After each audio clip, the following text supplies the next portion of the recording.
And we want to turn to the swing state of Georgia and its largest voting bloc, black voters. Political strategists say there are rumblings from pollsters that black men might be leaving the Democratic Party, instead choosing to throw their support behind Trump. So far, more than 3 million people have already cast their vote. The Georgia Secretary of State's office says that level of turnout is unprecedented in the Peach State. Here with us is pastor of First Iconium Baptist Church in Atlanta, Georgia, Reverend Timothy McDonald III, known to his parishioners by Reverend Mac. Reverend, good morning.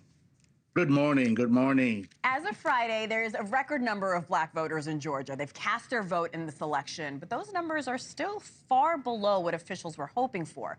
We know this was once a solid Democratic stronghold. We are now seeing some erosion there, particularly in the demographic of black men. Reverend, I have to ask, why are more black men considering Trump this election cycle? Well, I think that's miscued. That's misinformation. Automatically, over 80% of black men are behind Kamala Harris. So you got that 20% play. Mr. Trump has said he only needs 10% of that black male vote. Just yesterday at Morehouse College, the largest black male college, there was a march and rally to go and vote. You can imagine who they're going to be voting for. It's not going to be for Trump. So I think that misinformation is out there. Black men love black women, and black men are overwhelmingly supporting Kamala Harris. And that's just something that I think misinformation has been used politically. But rest assured, there have been numerous get-out-the-vote efforts, numerous rallies where black men are behind Kamala Harris. I've lived in Atlanta for a while. I know how that community rallies together. We know Harris is in Georgia today. Michelle Obama's been speaking to black men in the Peach State to get out the vote. How are you, Reverend, working to get black voters to make sure they get out and they vote, cast their ballot? Listen, as of last night, there were 4 million who have already voted. That's 55% of the total electorate in Georgia. Every day, whether they are celebrities here or not, there are activities going on. There are rallies going on. People are going to the polls in record numbers in the state of Georgia.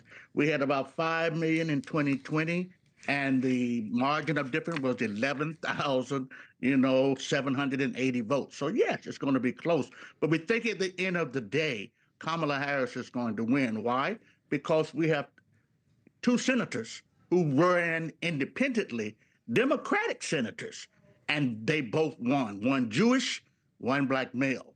So we know that the votes are there. We know that the energy is there. I have never seen this type of energy, even during the Obama running years, that we are seeing today. Reverend, I've been excited to talk to you because you've been mobilizing voters in Atlanta for 40 years. Let's focus on the economy. More Americans trust Trump on this key issue, at least according to the polls. Harris has faced criticism for not addressing how the economy is affecting black Americans sooner. So I want to pose the question, what do you say to voters frustrated that Biden and Harris did not do more over the past 4 years? Look, that again is not true. Black poverty, record numbers decrease, okay? We have the best economy now. Unemployment, the lowest it's been in decades. Black people are in there. Monies that have been received, particularly during COVID. I think the real culprit was COVID.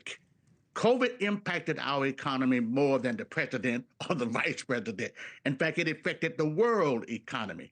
And when you factor COVID in and the challenges that all families in America have faced, then the truth comes out.